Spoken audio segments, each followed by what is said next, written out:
Regresamos a Argumentos, seguimos conversando con Mercedes Malavé, dirigente político, promotora del Movimiento Nacional El Cambio en Paz, ¿no? Estábamos hablando de eso, de cuál es esa propuesta, cuál es la opción. No se entiende este escenario de presión hacia Venezuela cuando los resultados que han buscado obtener no han sido pues los que ellos pretenden, o el objetivo no se cumple, y lo hemos visto en la historia. Sin embargo, uno se pregunta, bueno, ¿y qué se espera entonces para Venezuela? ¿Cuál es el escenario? Que continúe la confrontación, seguir el camino como el país Cuba, que tiene más de 50 años con un bloqueo y sanciones económicas. ¿Qué va a pasar en Venezuela?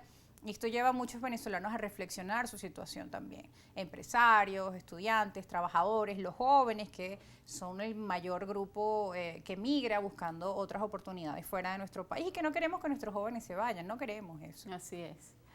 Fíjate, el panorama de ahora electoral y con las sanciones es bastante negativo, en el sentido de que sabemos que pueden venir pues mayores represalias y restricciones políticas, producto del rechazo del gobierno nacional a esas medidas, ¿no? Yo creo que, al menos desde Cambio en Paz, nosotros creemos en la vía electoral, creemos en la participación, en la unión nacional. Yo creo que no va a haber abstención, no va a haber llamados a la abstención. Sin embargo, si las cosas no se definen por un candidato que pueda recoger la mayor cantidad de consensos políticos, pues las personas no van a votar simplemente porque van a sentir que frente a esa dispersión de candidatos, pues no vale la pena votar, aunque no haya llamados explícitos a la abstención. Sin embargo, hay un ánimo grande de participación electoral. Quienes estamos en la calle conversando con las personas, pues vemos que hay un ánimo de participación grande, y que frente a eso pues puede haber, el voto se puede orientar hacia un candidato que muestre ser el favorito, o el que tiene mejores propuestas, o el que logre atraer el mayor número de simpatías políticas, ¿no? Por lo tanto, el panorama es incierto frente a una población que quiere votar, que quiere manifestar su voluntad de cambio mediante el voto, y tenemos que actuar con mucha prudencia para que esa voluntad no se vaya por un despeñadero, sino que efectivamente logre el cambio o la alternabilidad en el poder ejecutivo. Siempre lo decimos, 6 años más de Maduro sería un desastre para el país en términos democráticos, en términos económicos, en términos de sanciones, en términos de libertades económicas, etcétera. Vivimos en una economía todavía muy restringida por la falta de confianza, por la falta de un marco jurídico claro. Vivimos una especie de capitalismo patrimonial, pues, donde pocos son los que concentran el poder económico. Esto también es consecuencia de las sanciones. Entonces necesitamos abrirnos mucho más, tanto a la democracia como a la economía libre, abierta, de mercado, y para eso necesitamos recuperar al menos la alternabilidad democrática, el equilibrio y el balance en las distintas ramas del poder público, la reestructuración del sistema judicial, hasta de la misma Asamblea Nacional. Hace falta participar en las elecciones, en esta y en las próximas, para que se vaya equilibrando en pesos y contrapesos todo el manejo del poder. Pero tú has mencionado un tema importante. El electorado no quiere sentirse tampoco desmotivado entre una oferta donde hay tantos candidatos, y si bien quieren lograr ese cambio, pues para ello tienen que lograr acuerdos mínimos, negociaciones entre quienes piensan distinto. Hemos visto durante los últimos días, bueno, alguna reunión, van para adelante, hacia atrás, pero también una campaña pues muy agresiva entre distintos candidatos de la oposición, lo cual también es visto por la población y por los ciudadanos como una falta también de respeto hacia el electorado, porque dices, bueno, en medio de estas circunstancias no se logran poner de acuerdo en las negociaciones marco, el acuerdo de Barbados, pero tampoco aguas abajo dentro del sector de la oposición logran llegar a acuerdos importantes que permitan al menos sincerar una lista de candidatos.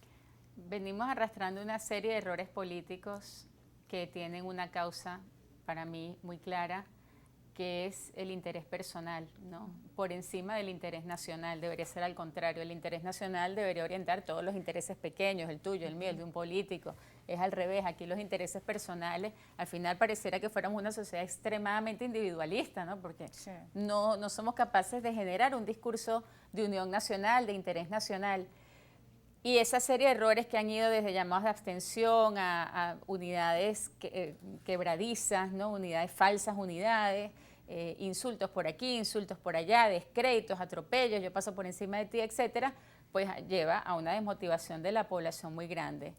Yo creo que hay que volver a lo básico, a las bases de la política. ¿Para qué es la política? Para servir al bien común.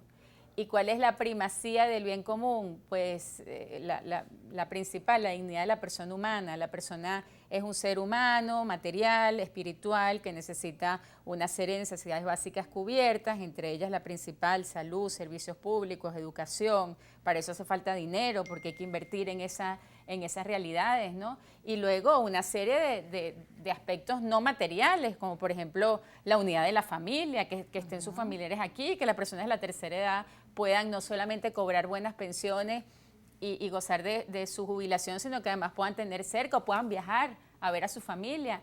Bueno, todo eso es el fin de la política.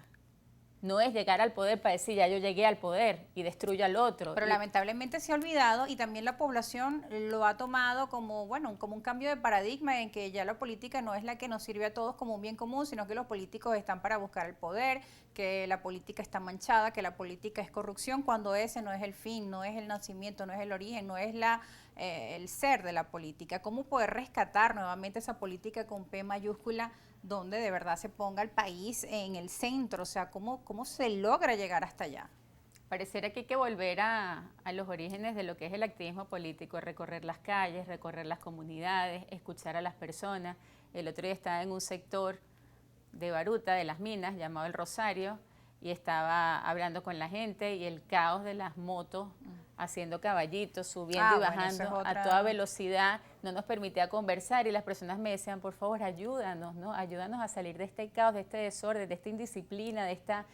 Y así uno se va enterando de tantísimas cosas, de personas que han perdido electrodomésticos por los apagones, de personas que tienen semanas y meses sin agua, del problema del agua gravísimo que hay en todo el país. Entonces, creo que hay que volver a sintonizar con esas realidades, que solamente es posible hacerlo si empiezas otra vez a recorrer las comunidades y a darte cuenta y a ver cuál es mi papel, cuál es mi función como político frente a esta tragedia de hambre, de falta de servicios, de falta de oportunidades, de falta de educación, de una generación que no se educó y ahora vive pues de la rebeldía, y así tantas cosas, ¿no? O sea, creo que es un tema de realismo lo que nos falta, y el realismo te lleva a ser pragmático, a decir, bueno, yo con tal de resolver estas situaciones que afectan a las personas, que al final es el fin por el cual yo hago política, pues soy capaz de negociar, de consensuar, de buscar los acuerdos, de ofrecer garantías, de hacer lo que sea, ¿no? Bueno, que es el verdadero fin. Mencionas temas tan sencillos, tan cotidianos, pero así que justamente son los temas en que la población siente que nadie le está prestando atención,